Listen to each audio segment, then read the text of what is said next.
Vous savez, les amis, les vrais amis, sont comme des étoiles. Les étoiles, vous ne les voyez que dans l'obscurité.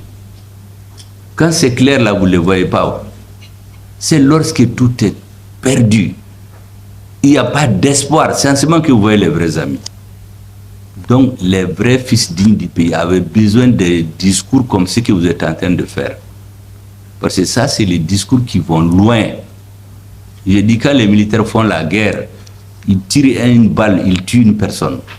Mais quand vous parlez à des milliers de personnes. Donc, avec votre travail, vous avez contribué à une grande prise de conscience. La Russie, c'est un ami du Mali. Chaque fois que le Mali est dans l'obscurité, la Russie vient à ses côtés. En 1960, quand on est arrivé à l'indépendance, la Russie est l'un des pays, les premiers qui ont aidé, les pères fondateurs à fonder l'armée du Mali. Lorsqu'on a compris que l'impérialisme français se préparait à nous envahir, c'est encore la Russie qui nous a aidé à renforcer notre armée. Lorsque des hommes politiques, même s'ils disent que je les insulte, moi je ne les insulte pas, je critique, ont vendu notre pays, c'est encore la Russie. Vous avez été appelé la Russie, le vrai ami du Mali. Et ce n'est pas par hasard. Vous savez, le terrorisme dont on parle, les gens ne savent pas que Poutine, là, il est arrivé au pouvoir en luttant contre le terrorisme. Quand Poutine est arrivé au pouvoir en 1999, mais partout il y avait le terrorisme. Il y avait des attentats dans le métro, dans les bus, dans les écoles, exactement comme chez nous aujourd'hui. C'est lui qui a pris les choses à... Parce qu'ils avaient aussi des dirigeants défaillants qui buvaient, ils dansaient. Comme chez nous, il est venu, il a pris les choses en main. Il a détruit le terrorisme. Parce qu'on voulait faire exploser son pays. Tous les mouvements qu'on disait, les mouvements démocratiques, là, ils luttaient pour la démocratie. Mais on a su après que c'était des... Ils avaient des imprimeries clandestines pour imprimer leurs journaux, pour soulever la population. Il a trouvé 300 000 ONG en Russie. Il a demandé, mais ces ONG là font quoi? Mais on n'a pas dit. Moi, je n'accuse pas toutes les ONG, mais il y en a là-dedans qui salissent le nom des ONG. Chez nous, au Mali, on en a trouvé. Vous savez, récemment, on a trouvé des ONG. Et je vous cite un seul cas pour ne pas vous prendre trop de temps. C'est une ONG, dans son récépissé, il doit s'occuper de l'agriculture, du développement économique et social, de Kaya à Tombouctou. C'est ça qu'il y a dans ces statuts. Qu'est-ce que nous, on vient trouver? Cette ONG, elle est installée à Kidal. Il s'occupe de l'action humanitaire. L'action humanitaire, donc chaque mois, l'argent vient et une partie est donnée au mouvement terroriste. Donc c'est un moyen de financement des mouvements terroristes. Et tous les dirigeants des ONG qui ne font pas ces jeux-là, on les tue, on les remplace. Et la technique au nord, vous avez vu, c'est des assassinats ciblés. Tous les grands commerçants, les hommes d'affaires de ces pays, on les élimine pour que dans 20-30 ans, on va se trouver avec changer la sociologie du pays, changer l'orientation politique. Ça, c'est au Mali, je ferme cette parenthèse. Donc, Poutine est venu, il a redressé la Russie. Dans la lutte contre le terrorisme, c'est le premier pays qui a fait face au terrorisme à grande échelle. Donc, si vous allez vers eux, et vous avez un ambassadeur qui vous écoute, c'est une bonne chose. Nous, on est venus en 2021, ça a trouvé que vous étiez réveillés depuis 6 heures. Nous, on est venus à midi. Et puis, on est venu vous parler. Vous pouvez nous dire, vous êtes réveillés en retard. Mais fait Mindo, comme dit le président, Beki Joyoyorla.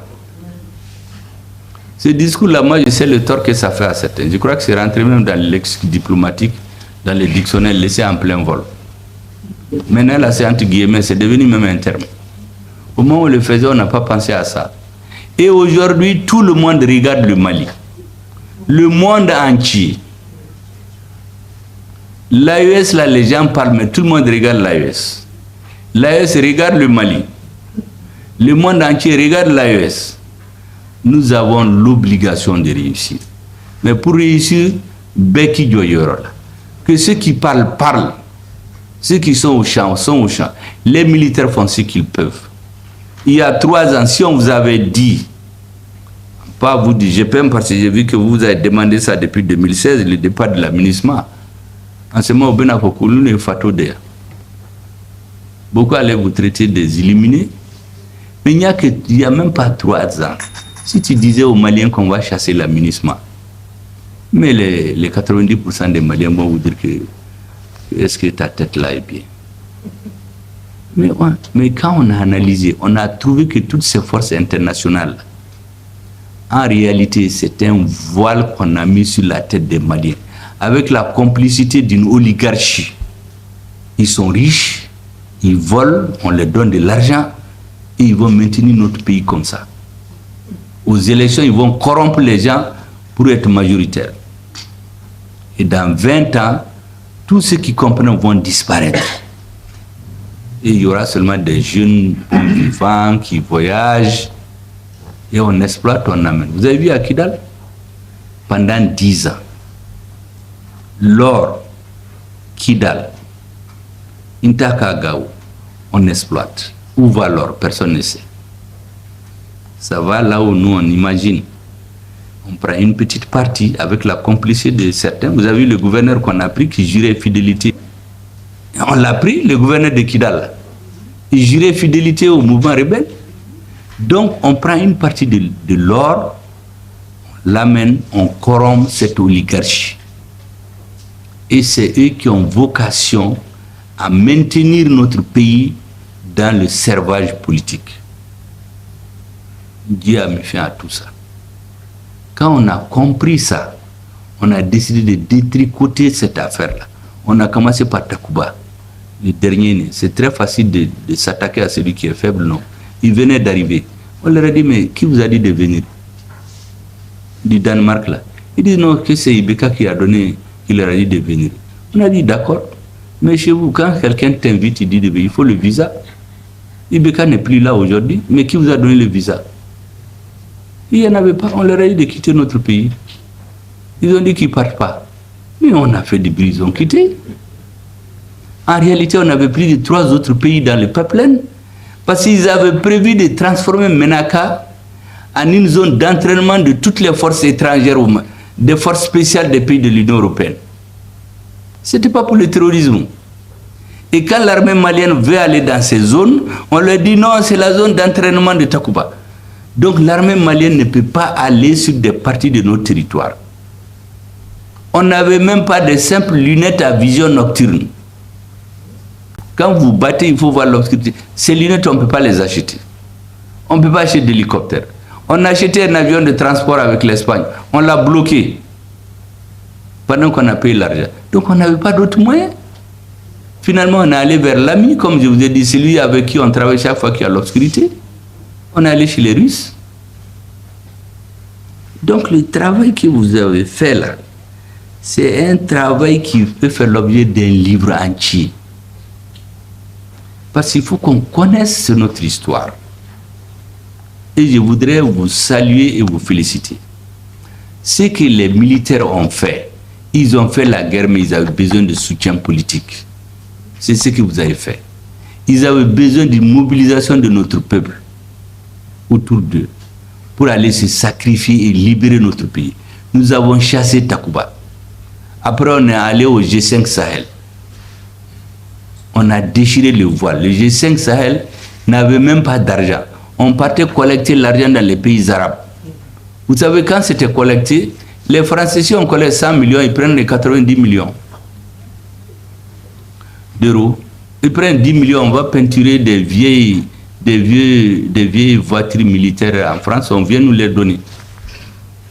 Moi, j'ai vu un pays où des militaires, on les a mis dans un nouvel camion, en tout cas engin militaire. Mais ça s'est coupé en coup de route, les soldats ont coupé les pieds. C'était un vieil équipement rouillé. Donc le G5 Sahel, c'était du bidon pour nous tromper. On a déchiré le voile, on est sorti. On est arrivé à Barkhane. Nous, on a appris sur le plan politique qu'ils avaient préparé un affrontement avec notre armée. Comme certains l'ont fait en Côte d'Ivoire en 2004. C'est comme ça qu'on les a fait partir. Barkhane est parti. Maintenant, on a dit qu'on va s'attaquer à l'aménagement. On s'est bien préparé. Le président a réuni tous ses proches. On a pris la décision sous son autorité.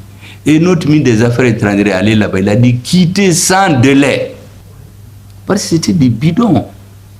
Et quand on a commencé à monter pour aller vers le nord, ils ont dit non, les Maliens la font du boucan, ils ne vont rien régler. Ils ne font rien. Que le Mali ne peut rien. Quand on est allé à Ber, c'était leur nœud. C'était très dur là-bas. Quand on a pris Ber, on a tué leur chef militaire là. Il y en a qui ont fui à Mauritanie. Vous avez vu les photos? C'est en ce moment qu'ils nous ont pris au sérieux. Quand on a pris la route de Kidal, qu'est-ce qu'ils font?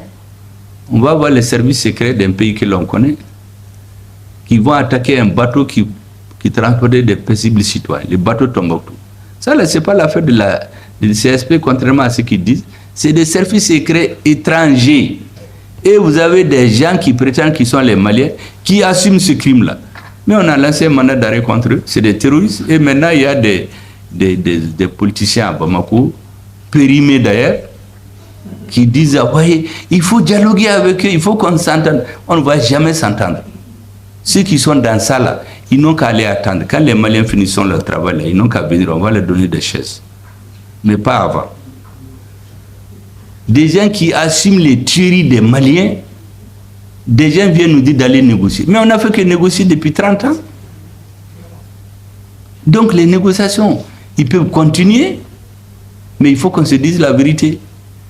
C'est en ce moment qu'ils nous ont pris au sérieux. Ils ont été faire embargo à Tombouctou pour que la population se révolte contre nous. Embargo à Gao, ils ont voulu révolter les populations. Que ceux qui sont à la tête, la Keletigla ou de dos, un premier signe en président ou Bekele fait Koudjougou. Vraiment, il faut la paix. Il y a des journalistes que je connais ici qui travaillent pour la SEMA. Je les vois dans les médias en train de nous dire qu'il faut des accords, il faut la paix. Mais on a cherché qui la paix. On n'a jamais refusé la paix. Ils voulaient faire révolter la population contre nous. Quand ils n'ont pas eu gain de cause, on a continué. On est arrivé à Néfis, ils ont fui, on a trouvé personne là-bas. À Néfis, là-bas, l'État ne pouvait pas aller depuis 2013. On arrive à Kidal maintenant. Qu'est-ce qu'ils font? On se donne rendez-vous à 8 h. On vient à 8 h, on nous dit non, non, ils sont partis depuis 6 h. Comme non, que parce qu'ils sont en insécurité. Mais ça, c'est quoi ça? Vous êtes venus nous sécuriser? Ah oui, vous êtes en insécurité, donc on ne peut plus compter sur vous. C'est comme ça qu'on a pris Kidal. Après, on a su après, avec les drones, que déjà dans la nuit là, ils ont transféré toutes les armes lourdes aux terroristes. Ils ont fait ça à Kidal, ils ont fait ça à Tessalit, mais nous on a frappé toutes ces armes, on les a détruites. Mais ça c'est les militaires. C'est pourquoi j'ai dit aux uns et aux autres qui font de la politique politicienne ici à Bamako, que tant que les militaires maliens continuent de se battre, de mourir pour nous restituer notre pays, personne ne doit s'engager dans ces débats politiciens de caniveau là. Or, il y en a qui sont dans ça.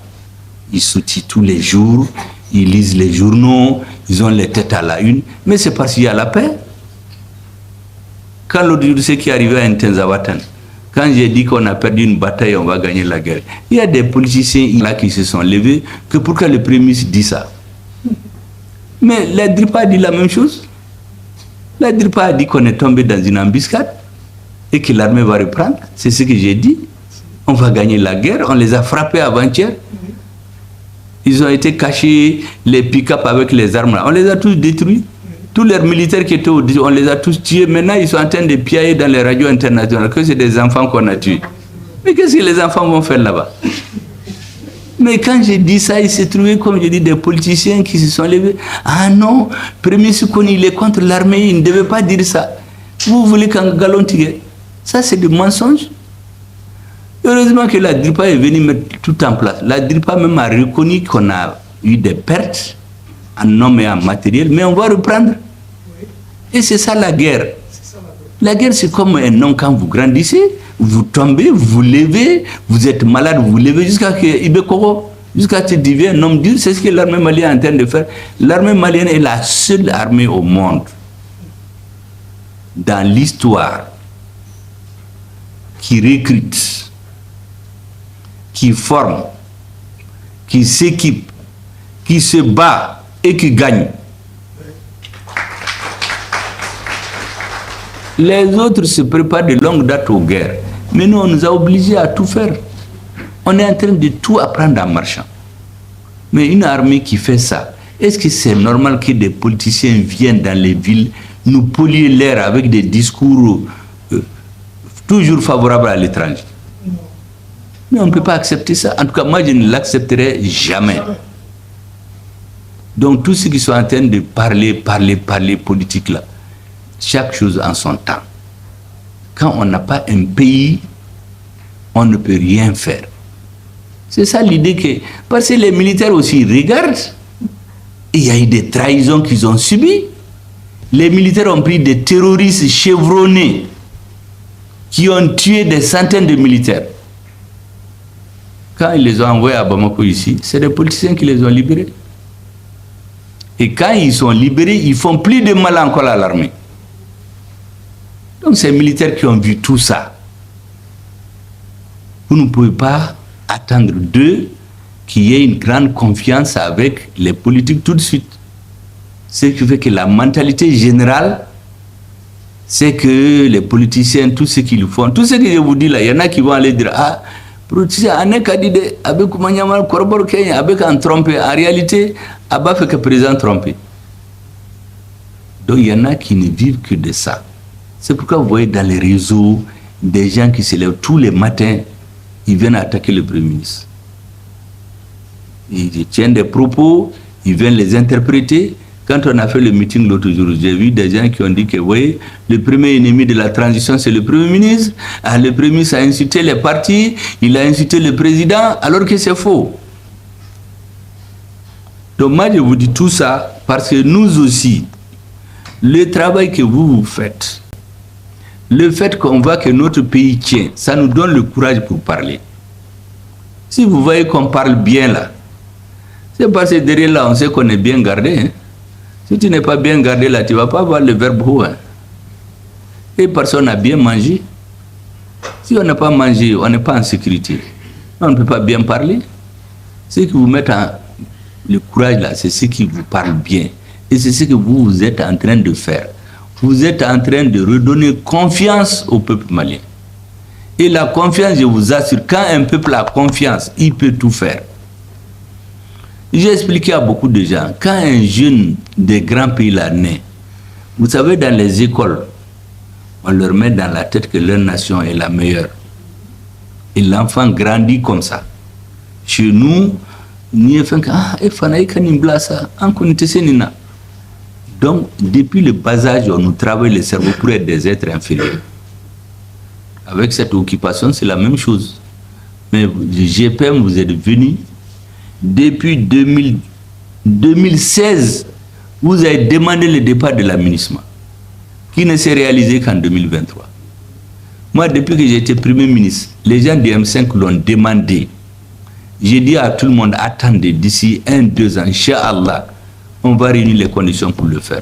Mais si on s'était attaqué à l'aménagement dès 2021, le Premier ministre va se retrouver avec ces grands boubous là dans l'eau.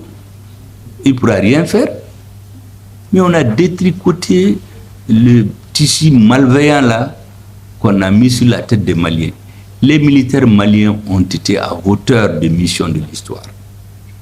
Et nous n'avons aucun droit de faire autre chose avant qu'ils ne finissent leur travail. C'est pour que vous compreniez bien comment on fonctionne. Et vous, je vous encourage à continuer. Je vous encourage à élargir la base de votre mouvement. Que le maximum de Maliens réfléchissent comme vous.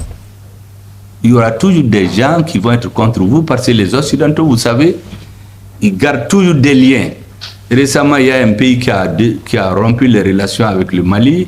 Ils ont fermé leur ambassade. Mais quand j'ai lu leurs notes de leur ministre des Affaires étrangères, parce que moi je lis tout, Vous savez ce qu'il dit? Il dit, mais ils ont rompu ces relations, mais ils vont garder des contacts par d'autres moyens. Donc ils vont recruter des espions qui vont infiltrer les partis, les mouvements, pour nous déstabiliser. C'est l'ambassadeur qui dit ça, pas l'ambassadeur, leur ministre des Affaires étrangères. Il dit qu'ils vont quitter, mais ils vont garder, comment il les appelle? Il dit des liens autres, par des voies secondaires. Donc ça veut dire qu'on va partir, mais on va recruter des espions qui vont venir, on va créer des... J'ai regardé les projets qu'ils financent, projets d'action humanitaire, projets de développement pour ceci, mais en réalité, c'est pour infiltrer la société. C'est pour cela que nous, on est très vigilants maintenant. En fin d'année passée, on est venu nous proposer 60 millions d'euros. 60 millions d'euros, ça faisait combien? Ça fait 40 milliards. Mais quand c'est venu, j'ai demandé au ministre, il faut leur demander de nous décortiquer. Comment on va utiliser l'argent là? Mais quand on a décortiqué, qu'est-ce qu'on a trouvé? On a trouvé qu'il y a 10 milliards qui sont réservés exclusivement aux représentants de cette communauté-là pour l'utilisation à sa discrétion. Donc, on fait un don au Mali. L'autre a 10 milliards pour recruter des espions, des informateurs. Cette ONG bidon dont je vous ai parlé, qui s'était installée à Kidal. Mais je leur ai dit qu'on n'a pas besoin de leur argent. Ils ont dit, ah non, si vous ne prenez pas, c'est la fin du budget, les budgets vont être bouclés. J'ai dit, le budget n'a qu'à mourir, nous on ne prend pas. Mais on n'a pas pris, et notre pays n'est pas mort. Parce que tant qu'on n'a pas cette vision des choses, notre pays ne deviendra jamais indépendant. Cette histoire d'aide au développement, l'aide, on n'a pas besoin d'aide. Il faut nous aider à travailler, à nous défendre et ne pas être naïf. Tous les États que vous voyez là, quand ils vous aident là, ils ont leur intérêt là-dedans aussi. Donc à Foko, on est ensemble, on est en train de danser le tango là, on va vous marcher sur les pieds. Mais ce n'est pas tous les jours aussi qu'on se rencontre. J'ai préféré dire beaucoup de choses pour qu'au cas la main. Pour que vous-même vous soyez conscient du rôle que vous n'imaginez même pas. De l'importance du rôle de votre mouvement dans l'histoire de la restauration de l'État malien. Continuez donc votre travail. Élargissez votre mouvement. Écrivez ces pages de notre histoire. Il ne faut pas les laisser. Des occasions comme ça, vous ne pouvez pas parler à tout le monde. Mais si vous faites un livre à des milliers, vous pouvez même amener, on va le donner à des gens gratuitement. Pour que les gens comprennent ce que vous êtes en train de faire. Parce que chez nous en Afrique, les gens ne connaissent pas leur histoire. Et comme on dit les Africains, là, quand tu veux leur cacher quelque chose, tu mets dans un livre. Votre livre là, il ne sera pas caché. On va le lire et nous-mêmes, on va nous donner les moyens de l'acheter, le distribuer aux gens. Et les Russes, il faut continuer à les remercier et les encourager. On le fait pour notre intérêt, ce n'est pas pour des beaux yeux des Russes. Celui qui nous aide à sortir de cette situation, de cette obscurité, c'est lui notre ami. Le jour où il ne fera pas autre chose, on dira autre chose, mais pour l'instant, de 1960 à aujourd'hui, chaque fois que le Mali est dans les difficultés, la Russie s'est trouvée à ses côtés pour s'en sortir. Et donc c'est notre ami aujourd'hui. On n'a aucun complexe de le dire. Moi je viens de l'Union soviétique, ils vont dire, ah oui c'est un russophone qui parle. J'ai quitté la Russie depuis 1988, je n'ai jamais vu, je ne sais pas ce qui se passe là-bas. Mais ce que vous avez dit là, c'est ça la réalité. Il fallait aller vers eux pour qu'on s'en sorte. Et c'est ce que nous avons fait, c'est ce que les militaires ont fait.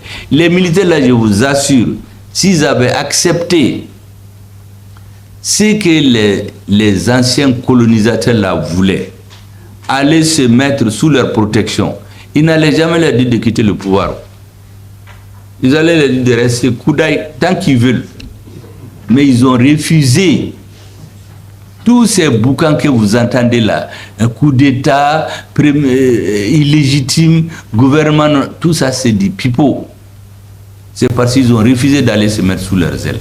Il faut donc saluer notre armée.